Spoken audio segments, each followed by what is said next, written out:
dad was an early riser. I like to be in the field at sunrise, but I like to get it all done before the heat. I started working with rice probably about 40 years ago.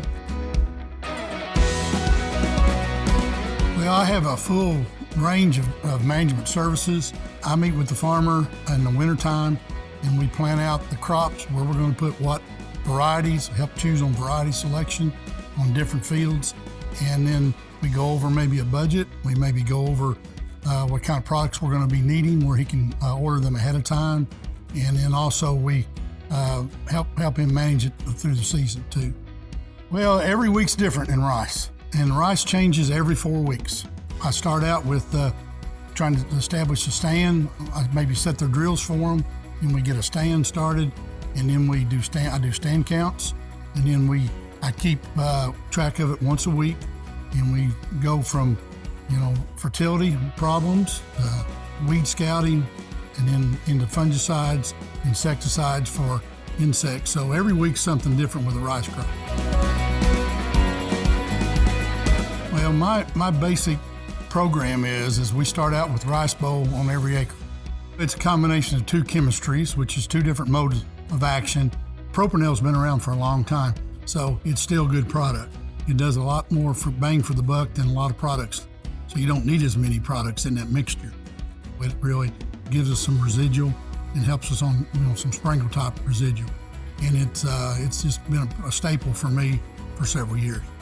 You got to be timely. You got to start with small grass and get it on there. And they pretty well know, they've been around that chemistry for a long time. It's just still a really good product. We're seeing more resistance. Of course, barnyard grass, we have like 3 different species here, and so we're finding more resistance to that. So we're going to have to be more creative in the future. And then also in the furrow rice, the pigweed is a problem. So we have to use a combination of rice boll and other products to help control that. I think rice one's going to increase. As my acreage is last year's 58% was row rice, and so furrow rice. So as a result, it needs that more residual, but with that, it's very easy and convenient, and the guys that I've got it on it really likes it. One benefit of using a crop consultant would be that it's another set of eyes for them to see the crop.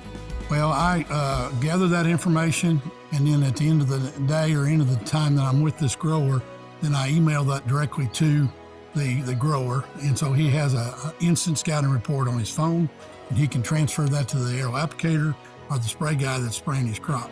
So it takes out a lot of paperwork, and also I have a record from year to year when we rotate that field, what we did in that field the year before. So it really helps me too. I always say if I catch one thing, that it probably pays for the cost of me being there.